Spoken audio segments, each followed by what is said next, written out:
Hi viewers, welcome to Leo health. ప్రస్తుతం మనతో పాటు ఉన్నారు డాక్టర్ ప్రదీప్ గారు అండ్ వారు వచ్చేసి ఇంటర్వెన్షనల్ పల్మనాలజిస్ట్. సార్ నమస్తే.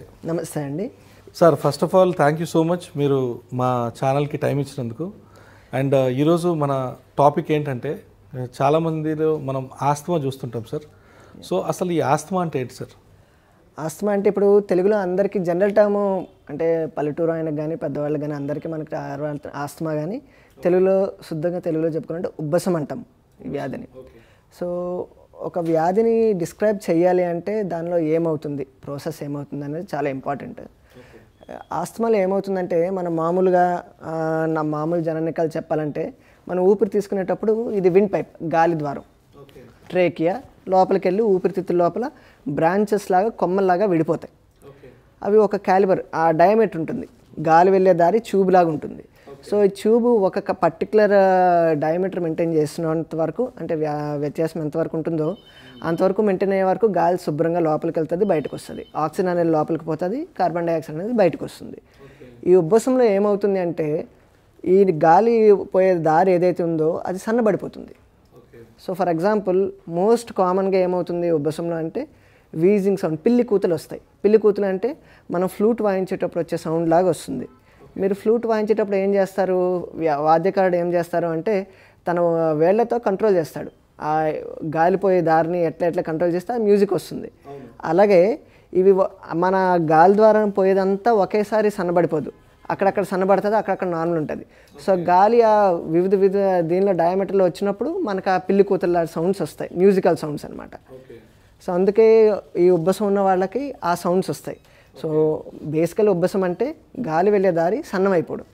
అలా సన్నమైపోవడం వల్ల ఏమవుతుంది, ఇనీషియల్గా మోస్ట్ కామన్ కంప్లైంట్ ఒకటి ఆయాసం.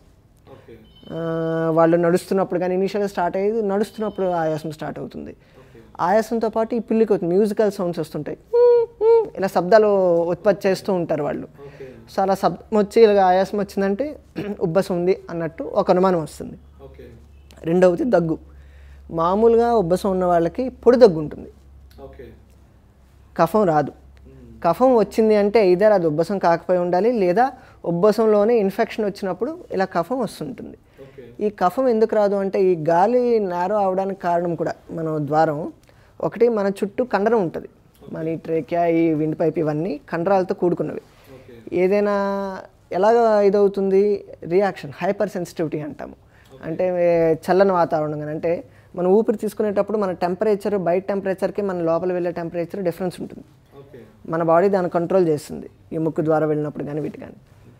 కొంతమందిలో ఈ గాలి ద్వారం అనేది ఆ లైనింగ్ మ్యూకోజా ఏదైతే కవర్ చేయబడి ఉంటుందో అది హైపర్ సెన్సిటివ్, అంటే దానికి టెంపరేచర్ చేంజ్ అయినా, సడన్గా టెంపరేచర్ కూల్ టెంపరేచర్ వచ్చినా, లేదంటే ఏమైనా పడని ఆబ్జెక్ట్, ఎలర్జెన్స్ అంటాం, ఎలర్జీ, పోలన్, మన పుప్పొడి కానీ, లేదనుకుంటే డస్ట్, దుమ్ము ధూళి ఎగిసినప్పుడు కానీ, ముఖ్యంగా ఆడవాళ్ళు గట్ట ఇల్లు దులిపినప్పుడు ఈ దగ్గు ఆయాసం వస్తుంది దీనివల్ల కానీ.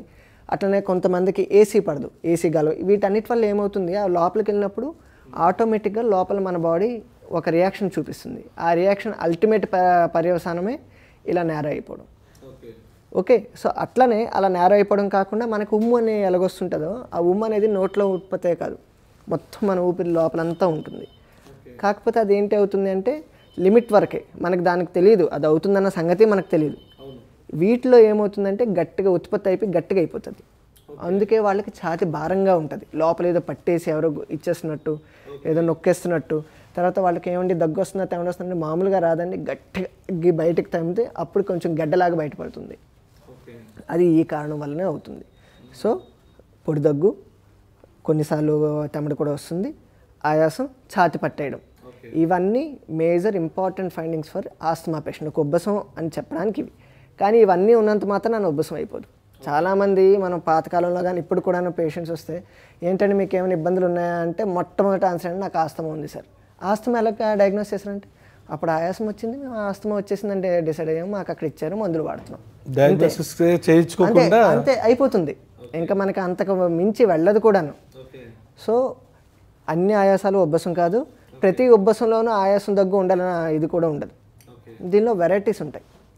కొన్ని ఉబ్బసం రకాల్లోనే ఓన్లీ పొడి దగ్గు మాత్రమే ఉంటుంది, అలాగే కొంతమందిలో ఎక్సర్సైజ్ చేసినప్పుడు మాత్రం ఆయాసం వస్తుంది, అదే ఎక్సర్సైజ్ ఇండ్యూస్డ్ ఆస్తమా అంటాము. అట్లనే కొంతమందికి ఆస్పిరిన్ తీసుకోవడం వల్ల వస్తుంది, ఆస్పిరిన్ ఇండ్యూస్డ్ ఆస్తమా. అట్లనే చైల్డ్హుడ్ ఆస్తమా అంటే కొంతమందిలో ఆస్తమా ఒక యావరేజ్ ఏజ్ వచ్చేసి అరౌండ్ 12 to 20 ఇయర్స్లో స్టార్ట్ అవుతుంది. కొంతమందికి 3 నుంచి 10 ఏళ్ళ వయసులో కూడా ఆస్తమా వస్తుంది. దాన్ని చైల్డ్హుడ్ ఆస్తమా అంటాం. ఈ చైల్డ్హుడ్ ఆస్తమా కొంత టైం తర్వాత అంటే బాడీ ఎదిగిన కొద్దీ ఎక్లమ్టైజ్ అంటే అలవాటు పడిన కొద్దీ మాయమైపోతుంది. సో కొన్ని ఏళ్ళ తర్వాత కొంతమంది 40 ఏళ్ళు 50 ఏళ్ళలో కూడా మళ్ళీ అది బయటకు వస్తుంది. అప్పుడు వాళ్ళు ఏమంటారు, నాకు ఇంతవరకు అసలు ఆస్తమానే లేదండి, మనం గట్టిగా అడుగుతూ పోతే ఎప్పుడో చిన్నప్పుడు నాకు ఉండేదంట, అది తగ్గిపోయింది కానీ అది ఇప్పుడు కాదు.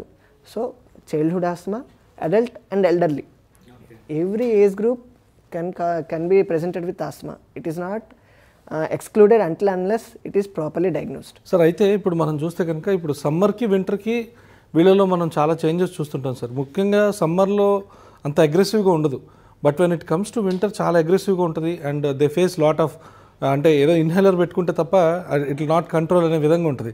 అసలు why it's so sir actually? మీ కిందాక మనం అందుకే ఈ ఫిజియాలజీ చెప్పింది, అందుకే మనకి ఈ కూలింగ్ ఎఫెక్ట్ అనేది అంటే బాడీ రియాక్ట్ అయ్యే పద్ధతి బట్టి ఆస్తమా అగ్రవేట్ అవుతుంది ఉంటుంది. సో మనకి ఎప్పుడైతే మామూలుగానే బయట టెంపరేచర్కి మనం లోపల తీసుకునే గాలి టెంపరేచర్కి వేరియేషన్ ఉంటుంది. సో మన బాడీ దాన్ని కూల్ డౌన్ చేసుకుని లోపల తీసుకెళ్తుంది. సో ఇప్పుడు అంతకన్నా చల్లగాలి వచ్చింది అనుకోండి, ఆల్రెడీ వీళ్ళల్లో వాళ్ళ రెస్పిరేటరీ ట్రాక్ట్ అంటే ఆ గాలి వెళ్ళే దారంతా హైపర్ రియాక్టివ్గా ఉంటుంది, అంటే మామూలు కన్నా ఎక్కువగా రియాక్ట్ అవుతుంది అనమాట. అంటే ఫర్ ఎగ్జాంపుల్ మీకు చెప్తాను, కొంతమందిలోన ఏమనుకుంటే ఇలా చేతిమే కొడితే ఇలా ఎర్రగా అవుతుంది, అదే కొంతమందికి అదే దెబ్బ కొడితే ఇంత వాపు వస్తుంది. దాని అర్థం ఏంటి అంటే చర్మం అంత ఎక్కువ రియాక్ట్ అవుతుంది. అట్లనే మన ఈ ఎయిర్వే కూడాను రియాక్షన్ ఒక్కొక్కరిలో ఒక్కొక్కరిలాగా ఉంటుంది. ఈ ఆస్తమా వాళ్ళలోన ఎక్కువగా రియాక్ట్ అవుతుంది. సో చిన్న మైన్యూట్ టెంపరేచర్ డిఫరెన్సే వాళ్ళకి చాలా పెద్ద డిఫరెన్స్. మీరు అన్న సమ్మర్లో ఎందుకు రాదు అంటే సమ్మర్లో కూడా వస్తుంది. ఎప్పుడు అంటే సమ్మర్లో సడన్గా వర్షాలు పడినప్పుడు, లేదు అంటే ఎర్లీ మార్నింగ్స్. వీళ్ళలో ఆస్తమా పేషెంట్స్కి ఎక్కువ complaints early morning around 4 to 5 మధ్యలో వస్తాయి. ఆ టైంలో మన టెంపరేచర్ కూల్ అవుతుంది కాబట్టి. అలాగే నైట్ టైమ్స్ సడన్గా డ్రాప్ ఇన్ టెంపరేచర్. అలాగే వాళ్ళు ఐస్ క్రీమ్ తిన్నా కూడా వస్తుంది, సార్ నాకు ఐస్ క్రీమ్ ఇష్టం కానీ ఐస్ క్రీమ్ తినలేను. ఎందుకు అంటే ఈ టెంపరేచర్ వేరియేషన్ అనేది ఆబ్వియస్గా ఇది ఎక్కువ చేస్తుంది. అట్లనే మీరు ఇంకో కరెక్షన్ అంటే బాగా మిడ్ సమ్మర్ అంటే సమ్మర్ బాగా పీక్ ఉన్నప్పుడు మీరు ఎప్పుడైనా మట్టి దారిలో వెళ్ళారనుకోండి, వీళ్ళలో ఖచ్చితంగా ఆయాసం వస్తుంది. ఎందుకంటే ఆ దుమ్ము ధూళి అదే సమ్మర్లో మొత్తం మట్టి అంతా పొడి పొడి అయిపోతుంది. సో ఆ ఏదైతే ధూళి ఏదైతే ఉంటుందో పార్టికల్స్ ఏవైతే ఉంటాయో అవి ఎప్పుడైతే ఎంటర్ అవుతాయో అప్పుడు ఆబ్వియస్గా వీటికి వస్తుంది. సో ఇవన్నీ కారణాలు అనమాట. కానీ ఎక్కువ వింటర్లోని రెయినీ సీజన్లో రావడానికి మెయిన్ కారణం ఇదే. అట్లనే స్ప్రింగ్ సీజన్ మనకు చక్కగా పువ్వులు పూస్తున్నప్పుడు ఈ పుప్పుడు అనేది ఎగురుతుంది, పోలన్. అది ఎగిరినప్పుడు ఇది ఇంకా తీవ్రత ఎక్కువ ఉంటుంది. సో వీళ్ళల్లో ఎవరికి ఎటువంటి ఏ టైంలో వస్తుందనేది చెప్పడం కష్టం, కానీ ఓవరాల్గా cold climate is one of the most important aggravating factor for asthma exacerbation. Sir అయితే ఇప్పుడు మనం ఈ ఆస్తమా గురించి కనుక ఒకసారి అనుకుంటే కనుక ఇప్పుడు చాలా అడ్వాన్స్ ట్రీట్మెంట్ మెథడ్స్ వచ్చాయి. సో ఇప్పుడు గతంతో పోలిస్తే ఇప్పుడు ఎటువంటి ట్రీట్మెంట్స్ ఉన్నాయి సార్ యాక్చువల్గా? మనం ఆస్తమా ట్రీట్మెంట్ అంటే ముందు నేను ట్రీట్మెంట్ చెప్పే ముందు డయాగ్నోసిస్ చెప్పదలుచుకున్నాను. ఎందుకు అంటే అసలు అది డయాగ్నోసిస్ చేసుకోకుండానే ఆస్తమా అని అనుకుంటాను. మీకు చెప్తాను, మోస్ట్ కామన్గా ఆస్తమాలో ఏమవుతుంది అంటే మనం ఎవరికైనా సార్ మీరు ఆస్తమాకి ఏం వాడుతున్నా అంటే ఇన్హేలర్ వాడుతున్నాం అని చెప్తారు. ఏ ఇన్హేలర్ అంటే పేర్లు తెలియవు. మేము మామూలుగా డాక్టర్లు మాకేంటంటే అలవాటు, అమ్మ నీలం రంగుదా ఎర్ర రంగుదా. నీలం రంగు అంటే ఆస్తలిన్ ఇన్హేలర్ అని ఉంటుంది, ఆస్తలిన్, అది అందరికీ తెలుసు. ఒక మామూలు ఎడ్యుకేషన్ వచ్చే ప్రతి ఒక్కరికి ఆస్తలిన్ ఇన్హేలర్ అంటే ఐడియా వచ్చేస్తుంది. ఆ బ్లూ కలర్ ఇన్హేలర్ అది పాకెట్లో పెట్టుకుంటారు. కానీ అది ఎప్పుడు పడితే కొంతమంది అయితే రోజుకి 5-6 సార్లు కొడతారు, కొంతమంది అసలు అవసరం ఉన్నా కొట్టరు. సో కానీ అది ఇచ్చే ముందు ఎందుకు ఇస్తున్నాం, అసలు డయాగ్నోసిస్ ఎలాగా ఆస్తమా అనేది అంటే పిఎఫ్టీ పల్మరీ ఫంక్షన్ టెస్ట్ అనేది మేజర్ టెస్ట్ అండి. అది ఊతామన్నమాట. అంటే ఇప్పుడు మీకు చెప్పాను కదా గాలి వెళ్ళే దారి ఎట్లా ఉందన్నది, వెలాసిటీ ఎంత బాగా మనం ఊదగలుగుతున్నాము అన్నది ఆ టెస్ట్లో బయటపడుతుంది. అలాగే ఆ టెస్ట్ చేసేటప్పుడు 2 ఉంటాయి దానిలోన. ఒకటి మందు ఇవ్వకముందు ఈ ఇన్హేలర్ ఇచ్చిన తర్వాత టెస్ట్ చేస్తాము. దాన్ని బట్టి ఏం తెలుస్తుంది అంటే ఆ ఇన్హేలర్ ఎంత బాగా పనిచేస్తుంది, ఊపిరితిత్తులు ఎంత బాగా రికవర్ అవుతున్నాయి అన్నది ఆ టెస్ట్ ద్వారా తెలుస్తుంది.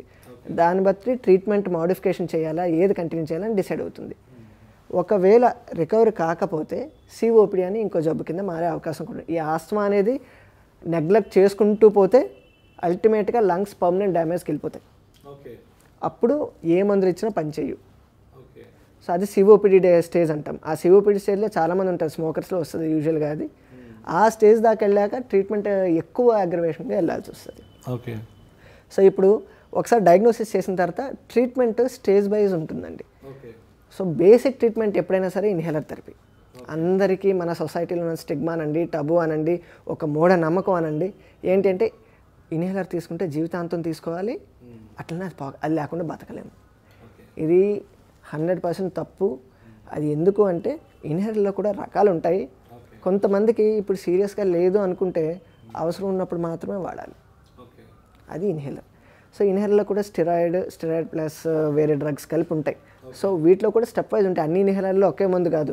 నీలం ఇన్హేలర్, ఎరుపు రంగు ఇన్హేలర్. ఇది ఎందుకు నేను ఈ రంగులు చెప్తున్నాను అంటే 90% ఆఫ్ పీపుల్ అందులోనూ మన కామన్ పీపుల్ ఇదే రంగులు బట్టే డిఫరెన్షియేషన్, నీలం, ఎరుపు, పచ్చ, ఈ 3 రంగులు బట్టే వాళ్ళకి అర్థమయ్యేది. దాన్ని బట్టి మేము ఇన్ఫ్లుయెన్స్ తీసుకుంటాము, వాళ్ళు ఇది వాడుతున్నారు, ఇది వాడట్లేదు. సో దాన్ని బట్టి వెళ్ళాలి. అలాగే ఆస్తమా ట్రీట్మెంట్ ఫెయిల్ అయింది అంటే ఫస్ట్ ప్రాబ్లం ఏంటి అంటే ఇన్హేలర్ టెక్నిక్ తెలియకపోవడం. అది సరిగ్గా టెక్నిక్ లేకపోతే మనం ఎన్ని మందులు ఇచ్చినా అది పని చెయ్యదు. ఊపిరితిత్తులోకి వెళ్ళాల్సింది గాలిలో కలిసిపోతుంది, ఆయనకి అలాగే ఉంటుంది. డాక్టర్లు మారుతూనే ఉంటారు, మందులు అవే ఉంటాయి. ఎస్, అవును. దానివల్ల ఇంకా అసలు తగ్గదు కదా, తగ్గదు. అందుకే సో ఇన్హేలర్ టెక్నిక్ కరెక్ట్గా తెలుసుకోవాలి. ఇన్హేలర్ సరిగ్గా తీసుకోలేని వాళ్ళకి రకరకాలు ఉన్నాయి.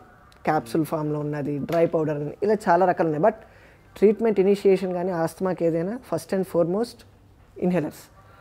సీరియస్గా ఇప్పుడు మీరు అన్నారు ఎక్కువసారి సడన్గా ఎక్కువైపోతుంది. ఎక్కువైపోతే ఆ టైంలో అడ్మిట్ అయినా కానీ లేదు ఓపీ బేసిస్లో కానీ మేము స్టెరాయిడ్స్ పెడతాం.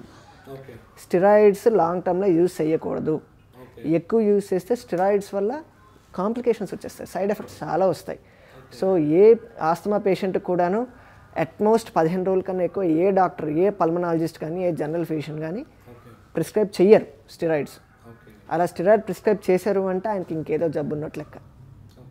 So we have to think otherwise also. అలానే ఇప్పుడు ఇవి బేసిక్ ట్రీట్మెంట్స్. దీని తర్వాత మీరు ఇప్పుడు అడ్వాన్స్డ్ ట్రీట్మెంట్స్ ఏమన్నారు. సో నేను మీకు అన్నాను, ఈ కండరం ఏదైతే ఉందో అది బాగా లావ్ అయిపోయింది అనుకోండి, పర్మనెంట్గా నేర అయిపోతుంది, పర్మనెంట్ అది. సో మరి ఇప్పుడు దాన్ని ఎలా తగ్గించగలం? మందులతో రెస్పాండ్ అవ్వదు. ఆల్రెడీ కండరం మనం ఎక్సర్సైజ్ చేస్తే బలిసిపోయినట్టు అక్కడ లోపల కూడా అంత కండ బలిసిపోతుంది. సో అలాంటప్పుడు ఏం చేస్తామంటే లేటెస్ట్ మా అమ్ముల పదిలో ఉన్నదంతా బ్రాంకియల్ థెర్మోప్లాస్టీ. అంటే ఏంటి అంటే వినడానికి కొంచెం భయంకరంగా ఉంటుంది. లోపలికి ఒక ఎలక్ట్రోడ్ పంపించి ఏ ఏరియాలో అయితే బాగా లావ్ అయిపోయిందో దాన్ని మేము కాల్చేస్తాం. దానివల్ల పేషెంట్కి ఏం అవ్వదు, పేషెంట్ పడుకునే ఉంటారు. ఎప్పుడైతే మనం ఈ కండరం అంతా కాల్చేస్తాం మళ్ళీ ఓపెన్ అయిపోతుంది. ఓకే. సో మళ్ళీ రెగ్యులర్ అయిపోతుంది. ఆ ప్రొసీజర్ ఒక 4 సిట్టింగ్లు ఉంటాయండి దానికి. ఆ సిట్టింగ్స్ అయిన తర్వాత ఒక టైం తీసుకుంటుంది, మినిమం 1 మంత్ టైం తర్వాత పేషెంట్కి అప్పుడే అర్థమవుతుంది తన ఇంప్రూవ్మెంట్ ఎంత బాగా వస్తుంది అనేది. ఓకే. ఈ బ్రాంకియల్ థెర్మోప్లాస్టీకి ఇన్హేలర్కి మధ్యన ఇంకో రకం ఉంది. మీరు మామూలుగా ఆస్తమా పేషెంట్కి ఎవరికైనా అడిగారు అనుకోండి, జనరల్ నాలెడ్జ్ ఏంటి అంటే ఇసినోఫీలియా, అందరిలో ఇది ఉంటుంది. నాకు ఇసినోఫీలియా ఉంది సార్ అందుకే నాకు ఆస్తమా వస్తుంది సార్ అంటారు. సో ఆస్తమా ఉన్న ప్రతి పేషెంట్కి ఇసినోఫీలియా ఉండదు. ఇసినోఫీలియా ఉన్న ఆస్తమా పేషెంట్కి మేము ఫర్దర్గా ఆలోచిస్తాము. ఓకే. అంటే యాంటీబాడీస్, ఐజీఈ యాంటీబాడీస్ అంటాము, అవి ఎంతవరకు ఎక్కువ ఉన్నాయి. అవి బాగా పెరిగిన ఉన్న వాళ్ళకి వేరే రకాల డిసీజెస్ కూడా ఉంటాయి అన్నమాట, ఫంగల్ డిసీజెస్ అవి ఉంటాయి.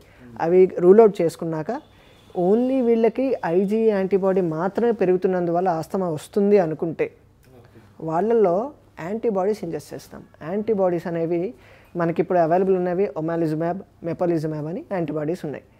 అవి ఫిక్స్డ్ టైమింగ్స్లో ఇస్తాం. సో అవి ఇవ్వడం వల్ల ఏమవుతుంది అంటే ఈ హైపర్ రెస్పాన్సివిటీ ఏదైతే ఉందో అది కంట్రోల్ అయిపోతుంది. So that's a costly treatment actually. Bronchial thermoplasty కానీ మెపాలిజుమాబ్ ఇవి కానీ these are costly treatments. But ఎప్పుడైతే ఆస్తమా రికవరీ స్టేజ్కి ఇది అయిపోయిందో then we have to think of these alternatives. చాలా థ్యాంక్స్ సార్, మీ యొక్క అమూల్యమైన సమయాన్ని మా ఛానల్ ప్రేక్షకులకు కేటాయించి చాలా మంచి విషయాలు చెప్పారు. Thank you so much. And ప్రేక్షకులకి ఏం చెప్పాలనుకుంటున్నారు సార్? అందరికీ ఒకటే అండి, కోవిడ్ మన నుంచి వెళ్ళిపోలేదు, అది మన మధ్యనే ఉంది.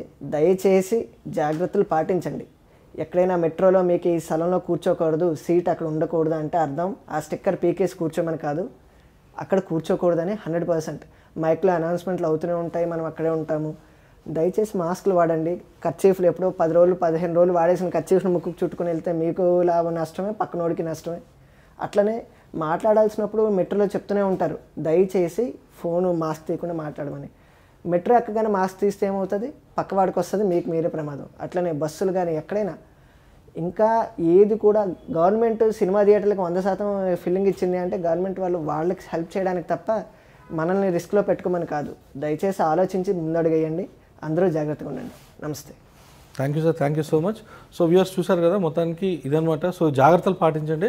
ఇది డాక్టర్ గారు ఏదైతే మన ప్రదీప్ గారు చెప్పినట్టు జాగ్రత్తలు పాటిస్తే తప్పకుండా మన స్వీయ నియంత్రణ అండ్ సోషల్ డిస్టెన్స్ ఇవే మనల్ని కాపాడితే. Thank you so much. Signing off this Peddikeshwar. ఇలాంటి ఇంట్రెస్టింగ్ వీడియోస్ కోసం తప్పకుండా మా ఛానల్ని సబ్స్క్రైబ్ చేయండి.